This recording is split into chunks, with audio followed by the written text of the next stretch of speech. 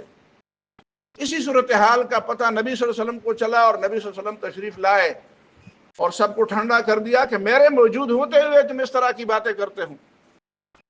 یہ جو آیت میں نے تلاوت کی ہے وَاعْتَصِمُوا بِحَبْلِ اللَّهِ جَمِيعًا وَلَا تَفَرَّقُوا، اس سے پہلے والی آیات ہے یا ایھا الذین آمنوا ان تطیعوا فریقا من الذین اوتوا الکتاب یردوکم علی اعقابکم فتنقلبوا کافرین فتنقلبوا خاسرین وکیف تکفرون وانتم تتلی علیکم آیات اللہ وفیکم رسولہ. مومنو، اگر تم یہود میں سے کسی ایک فرقے کی بات مان لو گے تو یہ تم ایمان کے بعد واپس کافر بنا دیں گے تمہیں. اب اندازہ لگائیں کہ یہود کی جو سازشیں ہیں وہ نبی صلی اللہ علیہ وسلم کے زیر تربیت رہنے والے نبی صلی اللہ علیہ وسلم کی موجودگی میں جب وہ مدینے میں موجود تھے، اور یہ وہ لوگ تھے جو پہلے نبی صلی اللہ علیہ وسلم نے ان کی تربیت کی تھی. لیکن یہ جاہلیت کی باتیں، یہ یہود کا پروپیگنڈا اور یہود کی سازشیں اتنی خطرناک چیزیں ہیں کہ وہ اتنے اہم لوگوں کو بھی آپس میں دوبارہ لڑا سکتے ہیں. اور قرآن نے پھر بتا دیا کہ وَكَيْفَ تَكْفُرُونَ وَأَنْتُمْ تُتْلَى عَلَيْكُمْ آيَاتُ اللَّهِ وَفِيكُمْ رَسُولُهُ. اللہ تعالیٰ کی آیات اور نبی صلی اللہ علیہ وسلم کی سنت ہی وہ چیز ہے جو تمہیں ان سازشوں سے، ان پروپیگنڈوں سے اور ان چیزوں سے بچا سکتی ہے. اور پھر آگے فرمایا کہ اللہ تعالیٰ کی بڑی نعمت ہے تمہارے اوپر وَاعْتَصِمُوا بِحَبْلِ اللَّهِ. اس میں اشارہ کیا حبل اللہ کا مطلب کیا ہے؟ اللہ کے دین کو پکڑو. ولا تفرقوا، اور تفرقے میں نہ پڑو. حبل کا مطلب کیا ہے؟ حبل کا مطلب ہے رسی. رسی میں دو بڑی باتیں ہیں اشارے کے طور پر. رسی ہوتی ہے دو چیزوں کو ایک دوسرے کے ساتھ ملانے کے لیے، باندھنے کے لیے. دو چیزوں کا جو آپس میں ایک دوسرے سے جدا ہیں ان کو آپس میں جوڑا جائے. اب اسلام کو اور دین کو رسی اسی لیے کہا گیا ہے کہ اس کا ایک سرا اللہ تعالیٰ کے ہاتھ میں اور دوسرا سرا اس کو اللہ تعالیٰ نے دنیا میں بھیج کر بندوں کو کہا ہے کہ اس کو پکڑ لو. یہیں سے ادھر تک ایک رسی تنی ہوئی ہو تو ایک آدمی آنکھیں بند کر بھی اس رسی کو پکڑے اور ساتھ چلتا رہے تو اندھا ہو کر بھی وہاں پہ منزل پر پہنچ جائے گا.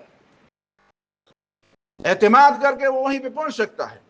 لیکن اگر اس کو راستے میں رسی میں ایسی چیز نہیں ہے کہ وہ آپ کو چھوڑ دے، آپ رسی کو چھوڑیں گے تو یہ الگ بات ہے. فَقَدْ اسْتَمْسَكَ بِالْعُرْوَةِ الْوُثْقَىٰ لَا انْفِصَامَ لَهَا. آپ نے ایسی رسی، ایسی کڑی تھام لیے جو کٹتی نہیں ہے. دوسری بات اس میں یہ ہے کہ رسی تاروں سے بنتی ہے. اگر ایک تار دوسرے تار سے الگ ہو تو وہ رسی نہیں بنتی. رسی تب بنتی ہے جب وہ خوب ایک دوسرے کے ساتھ وہ تار جڑے ہوئے ہوں، ان کو باقاعدہ تاؤ دیا گیا ہو، وہ آپس اور جتنا ان کو تاؤ دیا گیا ہو، جتنا ان کو ایک دوسرے کے ساتھ جوڑا گیا ہو، اتنی وہ رسی مضبوط ہوگی. اس میں دو باتیں ہیں. ایک یہ کہ اللہ اور اللہ کے رسول کی رسی کو جو تھامو، دین کو بنیاد بناؤ. دوسری بات یہ ہے کہ آپس میں جڑتے رہو، آپس میں ایک دوسرے سے اختلاف نہ کرو. ایسے معاملات میں اختلاف نہ کرو جو اختلاف کرنے کی باتیں نہیں ہیں. یہ جو ابتدا میں بتایا گیا وَلَا تَكُونُوا كَالَّذِينَ تَفَرَّقُوا وَاخْتَلَفُوا مِن بَعْدِ مَا جَاءَهُمُ الْبَيِّنَاتُ. یہ اختلافات، یہ ایسا نہیں ہو سکتا کہ اختلافات ختم ہو جائے. کچھ ہمارے لوگ بڑے سادہ ہوتے ہیں، کہتے ہیں یار اختلافات کو ختم کر دیں. اختلافات ختم نہیں ہوتے. اختلافات تو جب تک زندگی ہے، قبرستان میں اختلاف نہیں ہوتے، زندوں میں تو اختلاف ہوتا ہے. لیکن اختلاف کے کچھ اصول ہوتے ہیں، کچھ آداب ہوتے ہیں، کچھ طریقہ ہوتا ہے، کچھ حدود ہوتے ہیں. اختلافات کو حدود میں رکھا جائے، آداب کے ساتھ اختلاف کو ذکر کیا جائے تو اس سے کچھ مشکل نہیں پیدا ہوتی. مشکل تب پیدا ہوتی ہے کہ جب آپ اختلافات کو حدود سے آگے لے جاتے ہیں. یہی بھی جو اشارے قرآن دے رہا ہے، ان اشاروں میں یہ بات بہت زیادہ واضح طور پر سامنے آتی ہے. وہ یہ ہے کہ جب آپ دین کو تھامیں گے تو اختلافات کم ہوں گے. جب آپ دین کو چھوڑ کر دین کے جو جزوی معاملات ہیں، ان جزوی معاملات میں آپ پھنسیں گے، ان جزوی معاملات میں آپ زیادہ قید کرید کریں گے تو اختلافات پیدا ہو جائیں گے. آج ہمارے ہاں جو اختلافات پیدا ہوئے تھے، اس کی بنیادی وجہ یہ ہے کہ ہم نے دین کے بجائے دین کے جو فروعات ہیں، ایک ہے دین کے اصول، ایک ہے دین کے فروعات، نماز پڑھنی ہے یہ اصل بات ہے، نماز کیسے پڑھنی ہے، اس میں کیا کرنا ہے کیا نہیں کرنا ہے، وہ کچھ چیزیں ایسی ہیں جو احادیث میں بالکل واضح ہیں، کچھ چیزیں ایسی ہیں جن کے دو تین کئی شکلیں ہوتی ہیں۔ اب جس چیز کی کئی شکلیں ہیں اس کا مطلب یہ ہے کہ وہ اصل چیز نہیں ہے۔ آپ ان چیزوں میں پڑھیں گے جن کی کئی شکلیں ہو سکتی ہے اور ان میں سے آپ تو ظاہر ہے کہ پھر وہ اختلافات بڑھتے بڑھتے بڑھتے پھر وہ دین میں اختلاف بن جاتا ہے، اور دین میں اختلاف بن جاتا ہے تو پھر آپس میں دست و گریبان بننے کے لیے بھی معاملے ہوتے۔ یہ جو آپ نے موضوع رکھا ہے نا کہ ایک ہوں مسلم حرم کی پاسبانی کے لیے، میں نے ان آیات کا اس لیے انتخاب کیا کہ حرم کی پاسبانی آپ چاہتے ہوں، اس کا مطلب یہ ہے کہ آپ نے دین کو بنیاد بنانا ہے۔ دین کے جو جزوی مسائل ہیں جن میں پرانے زمانے سے اختلافات آ رہے ہیں، 1200-1300 سال سے جو اختلافات آ رہے ہیں، آج کل ان اختلافات کو زیادہ ہائی لائٹ کیا جاتا ہے، تو ظاہر ہے کہ اختلافات کے نتیجے میں آپ دین سے بھی دور ہوتے جائیں گے، حبل اللہ سے بھی دور ہوتے جائیں گے، اور جب دور ہوتے جائیں گے تو آپ شکار ہوتے جائیں گے۔ دیکھیں نا نبی صلی اللہ علیہ وسلم کے صحابہ کرام ایک معمولی سی بات میں کیسے شکار ہو گئے اگر نبی صلی اللہ علیہ وسلم نہ ہوتے۔ آج بھی آپ کو یہ کہا جا رہا ہے کہ وَكَيْفَ تَكْفُرُونَ وَأَنْتُمْ تُتْلَىٰ عَلَيْكُمْ آيَاتُ اللَّهِ وَفِيكُمْ رَسُولُهُ۔ ان اختلافات، ان معاملات کو صحیح طریقے سے سمجھنے اور دشمن کے پروپیگنڈے اور دشمن کی سازشوں سے نکلنے کا یا ان کا شکار نہ ہونے کا بنیادی جو سبب ہے یا بنیادی جو نسخہ ہے وہ کیا ہے؟ وہ یہی ہے کہ آپ قرآن کی طرف توجہ دیں، آپ نبی صلی اللہ علیہ وسلم کی سیرت کی طرف توجہ دیں۔ قرآن اور سیرت کی طرف توجہ نہیں دیں گے اور ادھر ادھر کی باتوں کی طرف توجہ دیں گے تو اس کا شکار ہو جائیں گے۔ میں چند منٹ میں اس موجودہ صورتحال کے بارے میں بھی بات کرنا چاہتا ہوں۔ دیکھیں ہماری مشکل یہ ہے کہ ابتدا سے 400-500 سال سے ہم اس مشکل میں پڑے ہوئے ہیں کہ دشمن نے سازشیں کی کہ ہمارے تصور سے اور ہمارے ذہن سے اسلام کے بارے میں یہ بات بٹھائی لوگوں کو کہ دین الگ چیز ہے، دنیا الگ چیز ہے، یا بالفاظ دیگر دین الگ چیز ہے، حکومت اور سیاست الگ چیز ہے۔ حدیث میں بھی یہ بات آتی تھی، نبی صلی اللہ علیہ وسلم نے پیشن گوئی فرمائی تھی کہ ایک زمانہ آئے گا لَتُنْقَضَنَّ عُرَى الْإِسْلَامِ عُرْوَةً عُرْوَةً، اسلام کی زنجیر سمجھے، اس کو ایک رسی سمجھے، اس کی کڑیاں ایک ایک کر کے گرائی جائیں گی۔ كُلَّ مَنْ قَضَتْ عُرْوَةٌ تَشَبَّثَ النَّاسُ بِالَّتِي تَلِيهَا، ایک کڑی گرائی جائے گی تو لوگ دوسری کڑی پکڑیں گے، بجائے اس کے کہ جو گرائی ہوئی کڑی ہے اس کو اٹھائیں اور اس کے ساتھ دوبارہ جوڑ دیں۔ وہ کہیں گے ایک کڑی تو گر گئی ہے تو دوسری کو پکڑ لو۔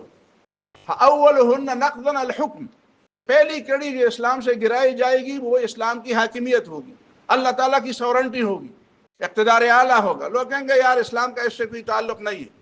آپ دیکھتے ہیں خلافت کے بجائے ملوکیت آ گئی، بادشاہیت آ گئی۔ آج بھی جو پروپیگنڈے ہو رہے ہیں یہ بادشاہت کے اور درباریت کی ذہنیت کے نتیجے میں یہ ساری چیزیں ہو رہی ہیں۔ ہم دیکھ رہے ہیں حماس نے پوری دنیا کا انتظار کیا 50 60 70 80 سال تک، 70 سال تک۔ 1917 سے یہ چیزیں ہیں، معمولی بات نہیں ہے۔ ان بیچاروں نے انتظار کیا، کسی نے ان کی بات نہیں مانی، بالآخر انہوں نے اپنے طور پر جو کچھ کرنا چاہا وہ کر لیا۔ ہمارے کچھ جغادری قسم کے لوگ کہتے ہیں ان کو یہ کرنا چاہیے تھا، ان کو یہ کرنا چاہتے ہیں، آرام سے بیٹھ کر، اس میں ان کا کوئی حصہ نہیں ہے، نہ ان کی بات کی کوئی وزن ہے، نہ ظاہر ہے کہ ان کی سمجھ ہے کوئی جس پہ اعتماد کیا جا سکتا ہے۔ یہیں سے ان کو مشورے دے رہے ہیں۔ بھائی جو صاحب واقع وہ دے جنگ نظر عالم و خبر کسی تک ہے، بھائی جو میدان میں لوگ ہیں ان کو پتہ ہے کیا کرنا چاہیے، جن پہ گزر رہی ہے ان کو کرنا چاہیے، کیا کرنا چاہیے کیا نہیں کرنا چاہیے۔ اب ظاہر ہے کہ ان کو تو سپورٹ کرنے کی ضرورت تھی۔ پوری دنیا کے جو مسلمان ممالک کے بار بار انہوں نے ان کے دروازوں پر دستک دی، ان کو بتایا بھی کہ ہماری مدد کریں۔ آپ کو پتہ ہے خلیجی ممالک کیا کر رہے ہیں، لے دے کے کچھ لوگوں نے ان کی مدد کی، یمن کے انصار اللہ نے ان کی مدد کی۔ آپ کو معلوم ہونا چاہیے کہ وہ زیدی فرقے سے تعلق رکھتے ہیں، شیعہ کے جو زیدی فرقہ ہے، ان کے اور ہمارے عقائد کے درمیان کوئی فرق نہیں ہے سوائے اس بات کے کہ وہ کہتے ہیں حضرت علی رضی اللہ تعالیٰ عنہ ابو بکر صدیق کے مقابلے میں زیادہ فضیلت والے ہیں۔ ہم کہتے ہیں کہ نہیں، ابو بکر صدیق رضی اللہ تعالیٰ عنہ زیادہ فضیلت والے ہیں۔ درست بات یہ ہے کہ نبی صلی اللہ علیہ وسلم نے حضرت ابو بکر کی فضیلت بھی بیان کی ہے، حضرت علی کی فضیلت بھی بیان کی ہے، لیکن ایک دوسرے کے مقابلے میں لا کر نہیں بیان کی۔ نبی صلی اللہ علیہ وسلم کے پیش نظر یہ نہیں تھا کہ جب وہ ابو بکر کی فضیلت بیان کرتے تو کہتے کہ علی پر اس کی فضیلت ہے، یا علی کی فضیلت بیان کرتے تو ان میں اس وقت نظر میں یہ نہیں تھا کہ ابو بکر پر اس کی فضیلت ہے۔ بس علی کی فضیلت الگ بیان کر دی، ابو بکر کی فضیلت الگ بیان کر دی۔ ہمیں بھی یہ تقابل نہیں کرنا چاہیے، بس بات ہی ختم ہو گئی۔ حضرت علی کی بھی فضیلت ہے نبی صلی اللہ علیہ وسلم نے جو ثابت کی، ان سے جو ثابت ہے، حضرت ابوبکر صدیق کی بھی فضیلت، بس وہ اسی طرح ہے۔ ان کے اور ہمارے درمیان اتنی بڑی باتیں نہیں ہے۔ اب انہوں نے شروع کر دیا، ہمارے ہاں پروپیگنڈا ہوا ہے تو شیعہ ہیں، حزب اللہ والوں نے شروع کر دیا، ان کی مدد کی، ان کی وجہ سے ان کو کیا نقصانات نہیں ہوئے، یار تو شیعہ ہیں۔ ایران نے مدد کی، پہلے تو کچھ ہمارے ہاں کچھ جغادری قسم کے لوگ تھے کہ بھئی اگر امریکہ نے اور اگر اسرائیل اور ایران آپس میں ملے ہوئے ہیں، اگر انہوں نے ان کی مدد کی اور انہوں نے اسرائیل نے کبھی ایران پر حملہ کیا تو آ کر میری قبر پر یہ کر لو وہ کر لو۔ آپ دیکھ لیں سوشل میڈیا پر، میرے خیال میں آج تو مجھے کسی نے بتایا کہ ایک آدمی نے جا کر اس کی وصیت پوری بھی کر دی ہے۔ خدا کا خوف ہونا چاہیے۔ یہ عجیب لوگ ہیں اور ان کا عجیب ذہنیت ہے۔ پھر ہمیں کہتے ہیں یار آپ شیعوں کی مدد، شیعوں کی طرفداری کرتے ہیں۔ میں آپ کو دو باتیں صاف بتا دوں۔ یہ بتائیں قرآن، ابھی میں نے آپ کو بتایا نا، قرآن اگر ہم پڑھتے تو ہم کم از کم ایسی باتوں میں ہم گمراہ نہ ہوتے پروپیگنڈے کے نتیجے میں۔ مکہ معظمہ ہے، ابھی مسلمان خود مغلوب ہیں، کمزور ہیں، خود وہیں پہ ان کو مار پڑتی ہے مکہ معظمہ کے اندر، لیکن باہر کی دنیا میں روم اور ایران کے درمیان لڑائی ہو رہی ہے۔ اب نبی صلی اللہ علیہ وسلم اور صحابہ کرام اس روم اور ایران کی لڑائی میں کس کا ساتھ دے رہے ہیں؟ روم کا ساتھ دے رہے ہیں۔ روم بھی کافر ہے۔ مجھے کسی نے ایک دفعہ کہا افغانستان کے جہاد کے بارے میں بات کر رہا تھا، تو مجھے کہتے ہیں آپ خطبے میں افغانستان کا نام لے رہے ہیں، قرآن میں تو افغانستان کا نام نہیں ہے۔ میں نے کہا روم کا جو نام ہے اس میں ایک مسلمان تھا کبھی؟ تو قرآن تو روم کا بھی نام لے رہا ہے قرآن میں، اور آپ مسجد نماز میں روم کا نام لے رہے ہیں۔ تو روم میں اس زمانے میں جب روم کے بارے میں یہ آیت نازل ہوئی الف لام میم غلبت الروم، تو روم میں کوئی ایک مسلمان تھا؟ سمجھ نہیں ہے مسلمانوں کی، قرآن پڑھتے نہیں ہے، کسی سے سمجھتے نہیں ہے، سیرت کو سمجھتے نہیں ہے، سنت کو سمجھتے نہیں ہے۔ تو نبی صلی اللہ علیہ وسلم نے اور صحابہ کرام باقاعدہ مکہ معظمہ میں بیت اللہ کے اندر یہ بحثیں ہو رہی تھی۔ کافر مشرک کہتے تھے ہمارا ایران غالب آئے گا، اس زمانے میں مجوسی تھے۔ مسلمان کہتے تھے ہمارا روم غالب آئے گا۔ اللہ تعالیٰ نے بھی اس میں دلچسپی لی اور الف لام میم غلبت الروم فی ادنی الارض وہم من بعد غلبہم سیغلبون۔ ٹھیک ہے آج روم مغلوب ہے، لیکن کچھ زمانے بعد 10 سالوں کے اندر روم غالب آ جائے گا۔ وَيَوْمَئِذٍ يَفْرَحُ الْمُؤْمِنُونَ بِنَصْرِ اللَّهِ۔ آج اس زمانے میں مسلمان مومن جو ہے اللہ تعالیٰ کی مدد سے خوش ہو جائیں گے۔ اب یہ کیسے خوش ہو جاتے تھے؟ ظاہر ہے کہ روم تو مسلمان تو نہیں تھا، لیکن روم اور ایران کے درمیان مقابلہ تھا، تو اس زمانے کا ایران مجوسی تھا، تو ظاہر ہے کہ رومی جو ہے نسبتاً اہل کتاب تھے، مسلمانوں کے زیادہ قریب تھے۔ اب کسی دو آپس میں لڑنے والے فریقوں میں آپ یہ دیکھیں کہ کون آپ کے زیادہ قریب ہے تو آپ اس کا ساتھ دیں۔ ساتھ دینے کا مطلب یہ نہیں ہے کہ آپ ساتھ دیں گے تو اس کے سارے عقیدے آپ اپناتے ہیں۔ یعنی اگر یہ بات ہے کہ ہمیں یہ تانا دیا جاتا ہے کہ آج آپ ایران کی بات کرتے ہیں، میں یہ نہیں کہتا کہ ایران کی ساری باتیں ٹھیک ہو گئی، لیکن جب آپ کو دشمن کو وہ لتاڑ رہا ہے، اپنے طور پر جو کچھ کر رہا ہے، کم از کم ایک بات ہماری آنکھیں تو ٹھنڈی ہو رہی ہے نا کہ جو غزہ ہم نے دیکھا اور آج ہم تل ابیب کی بعض تصویریں دیکھتے ہیں تو گمان ہوتا ہے کہ یہ غزہ ہوگا کہ تل ابیب ہوگا۔ تو کم از کم یہ دن تو ہم نے دیکھ لیے نا کہ جو ستیاناش انہوں نے غزہ کا کر دیا وہ ستیاناش اس کا بھی ہو رہا ہے، تو اس پہ دل خوش ہونا چاہیے۔ اب جو یہودی ذہنیت والوں نے اتنا زہر پھیلا دیا ہے کہ اگر آپ اس معاملے میں بھی وہ کرتے ہیں تو پھر کہتے ہیں یار جی یہ تو ایسے ہے ویسے ہے۔ آج میں نے ایک صاحب کو کہا، ہمارے اسٹوڈنٹ تھے، میں نے کہا مجھے یہ بتاؤ کہ 1300 سال میں جب سے یہ شیعہ مکتب فکر اسی طرح عروج پر ہے، بتائیں مجھے کہ ان 1300 سالوں میں وہ حج پہ آتے تھے کہ نہیں آتے تھے؟ کوئی ایسا سال مجھے بتائیں جب مسلمانوں نے شیعوں کو حج سے روکا ہو۔ 1300 سال میں کوئی تحریک ایسی اٹھی ہو کہ بھئی ان کو حج پہ نہ آنے دیا جائے۔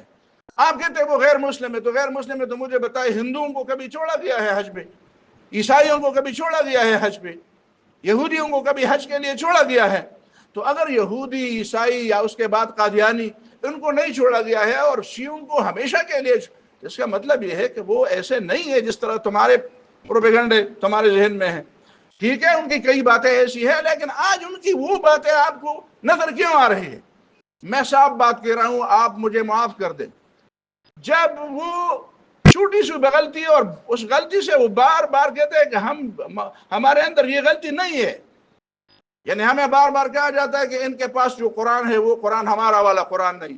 میں نے حرم میں جا کر دیکھا، ایک ساتھی مجھے کہتے ہیں دیکھو وہ شیعہ ہے اور اس کے پاس بغل میں اپنا قرآن ہوگا۔ میں نے کہا اگر اس کے پاس اپنا قرآن ہوگا تو اس کو ٹیلی کریں گے یہاں پہ ہمارے موجود والے قرآن کے ساتھ، اگر اس میں کوئی تبدیلی ہو گئی تو چلو میں مان لوں گا کہ تمہاری بات ٹھیک ہے۔ اب وہ آدمی جا کر وہی جو ریک میں قرآن پڑھے تھے اس کو اٹھا کر لے گئے، اس کو اٹھا کر اس میں سے پڑھنے لگے۔ تو یہ جو تم پروپیگنڈا کرتے ہو، کہتے نہیں ان کی کتابوں میں تو یہ لکھا ہے، تو تمہاری کتابوں میں کتنا لکھا ہوا ہے؟ آج میں اسی لیے نہیں کھڑا ہوا کہ میں اہل سنت والجماعت کی کتابوں کی ایسی باتیں آپ کو بتاؤں کہ آپ کے بھی کان کھڑے ہو جائیں گے۔ یہ تو آپ کی کتابوں میں بھی لکھا ہوا ہے، تو کتابوں میں لکھا ہوا ہے بھائی، کتابوں میں تو کئی چیزیں ہوتی ہیں، عقل بھی اللہ تعالیٰ نے آپ کو دی ہے۔ ہمارے مسلمانوں میں کل کسی نے مجھے کہا، میں اسی موضوع پر بول رہا تھا، مجھے کسی نے کہا وہ تو علی مدد کرتے ہیں۔ میں نے کہا تمہارے ہاں جو غوث الاعظم مدد کرتے ہیں تو سارے سنی ایسے ہیں؟ سنیوں میں ایسے نہیں ہے جو یا غوث الاعظم مدد کہتے ہیں تو سارے سنی ایسے ہو گئے؟ تو ان میں کچھ لوگ ایسے ہیں کہتے ہیں کہ حضرت علی کو تو یہ کہتے ہیں، وہ کہتے ہیں خدا۔ تو آپ کی کتابوں میں، آپ کی سنی کی کتابوں میں نہیں لکھا ہوا ہے سنی کے کتنے فرقے ہیں؟ نعوذ باللہ ان کی کتابوں میں نہیں لکھا ہوا ہے کہ غوث اعظم کو غوث اعظم کیوں کہتے ہیں؟ اسی لیے کہتے ہیں کہ انہوں نے، کہ اللہ تعالیٰ نے نعوذ باللہ ایک دفعہ ان سے مدد لی تھی۔ غوث اعظم کو غوث اعظم کیوں کہتے ہیں؟ سنیوں کی کتابوں میں لکھا ہوا ہے۔ اسی لیے غوث اعظم کو غوث اعظم کہتے ہیں کہ اللہ تعالیٰ نے بھی ان سے مدد لی۔ تو کیا وہ سب کا عقیدہ ہے؟ سارے سنیوں کا یہ عقیدہ ہے؟ خدا کا خوف کرے یار۔ تو آج یہودی جو ذہن، اور آخری بات میں یہ بتاؤں آپ کو، آپ کا جو بن سلمان ہے، کل میں اس کا نام محمد لیا تو میرے ایک شاگرد نے مجھے کہا کہ مجھے تکلیف ہوتی ہے کہ اس کا کوئی نام محمد ہے۔ محمد اس کا نام باپ نے رکھا ہے تو میں نے اسی لیے لیا، اس کو میں نے انعام دے دیا کہ میرا بیٹا آپ نے زبردست بات کی۔ وہ بن سلمان اس کو کہیں، محمد نہ کہیں۔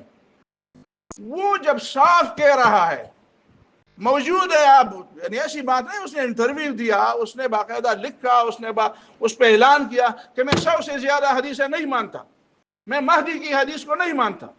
تو یہاں پہ جو لوگ یہودیوں کی بولی بول رہے ہیں، آج ان کو چاہیے نا 2 ورقے تو بتائے مجھے، تو 2 صفحے تو لکھ دے کہ یہ MBS جو ہے یہ مسلمان نہیں رہا، یہ حدیث کا منکر ہے۔ کتنے زمانے سے تم نے دیواروں کو سیاہ کر دیا شیعوں کے خلاف، کتنی کتابیں لکھوائی گئی، پیسے کس نے دیے؟ پیسے وہی امریکہ کے پیسے تھے، کویت کے پیسے تھے، سعودی۔ برا نہ مانے، کویت اسپتال میں کھڑا ہوں، سمجھ میں آتی ہے بات، لیکن وہ پیسے کس لیے دیے گئے تھے؟ تو ظاہر ہے کہ جب آپ کسی کے عقیدے کو اسی طرح چھیڑتے ہیں، ان لوگوں کو پتہ ہے کہ ان میں سے اکثریت ان کے پیسوں کی بولی بولتے ہیں۔ جتنے بھی ہمارے یہاں پہ فرقے بنے انہی پیسوں سے بنے۔ اور میں آپ کو یہ بتاؤں، یہ جوان یہاں پہ بیٹھے ہوئے، ان کو میں دلیل دے رہا ہوں کہ میں چیلنج کرتا ہوں، 79 سے پہلے مجھے پاکستان کی کسی دیوار پر بتایا کہ کافر کافر شیعہ کافر لکھا ہو۔ 79 سے پہلے جہاں پہ خمینی کا انقلاب آیا، اس سے پہلے مجھے کوئی ایک آدمی بتائے 2 ورقے 2 صفحے کا رسالہ مجھے بتایا کہ شیعوں کے خلاف اس طرح لکھا گیا ہو۔ یہ ساری باتیں اسی طرح ہے کہ جب وہیں پہ خمینی کا انقلاب آیا، جو بھی تھا وہ میں اس پہ تبصرہ نہیں کروں گا، اور اس کے بعد انہوں نے امریکہ کے ساتھ سینگیں مارنی شروع کر دی۔ آپ کو پتہ ہوگا، ہم تو اس وقت چھوٹے چھوٹے تھے لیکن پڑھتے تو تھے، اتنے بیدار تو تھے، اتنے بھی سادہ نہیں تھے۔ مجھے یاد ہے وہ باتیں، جب وہاں پہ انہوں نے کوئی 53 ٹن سونا تھا ایران کا، اور ایران نے مطالبہ کیا انقلاب کے بعد کہ ہمارا سونا واپس کر دو، امریکہ کو کہا، امریکہ نے کہا واپس نہیں کریں گے۔ یہ جو احمدی نژاد 8 سال ایران کا صدر رہا، یہ اس وقت جوان طالب علم تھا، اس کی سرگردگی میں انہوں نے وہاں پہ ایران کے سفارت خانہ، ایران میں جو امریکہ کا سفارت خانہ تھا اسی پر حملہ بول دیا، اور کوئی 50 کے لگ بھگ جو سفارتکار تھے ان کو یرغمال بنا دیا، اور بالآخر ایسا ہوا مذاکرات ناکام ہوئے۔ انہوں نے کہا نہیں چھوڑیں گے جب تک تم ہمارا سونا نہیں دو گے۔ امریکہ نے وہاں پہ اس زمانے میں F-16 نئے نئے بنے تھے، F-16 کی جہاز آ گئے، وہ آپس میں ٹکرا گئے، ان کو پتہ ہی نہیں تھا ایران والوں کو۔ صبح مجھے یاد ہے خمینی کا بیان آیا، یہ اللہ کے خلاف لڑتے ہیں، ہم تو اللہ کے درویش بندے ہیں۔ اور جب ان کے آپس میں جہاز ٹکرا گئے، وہ آپریشن ناکام، وہ ان کو اٹھانا چاہتے تھے، پھر بالآخر انہوں نے وہ سونا لایا اور اپنے جو یرغمالی تھے وہ اسی سے ان کی درمیان ٹھن گئی تو پھر انہوں نے عراق کو اٹھایا، 8 سال تک عراق اور یہ لڑتے رہے۔ تو یہ باتیں تھی کہ جس کے نتیجے میں انہوں نے پھر عربوں کو کہا کہ ان کے خلاف لکھو، لوگوں کو تیار کرو، اور پھر ایک اختلاف پیدا ہوا، یہ پورا ایک سلسلہ چل پڑا۔ خدا کا خوف کر یار، اس سے پہلے تو شیر و شکر تھے۔ تمہارے ہندوستان کے جتنے بھی بڑے بڑے علماء ہیں، ہندوستان کے جتنے بھی بڑے بڑے علماء، 90% علماء کے نام میں آپ کو بتا سکتا ہوں کہ وہ بالکل ایسے ہیں جس طرح آپ کو پتہ نہیں چلتا کہ یہ شیعہ ہیں، کہ میں نہیں کہتا کہ وہ شیعہ تھے۔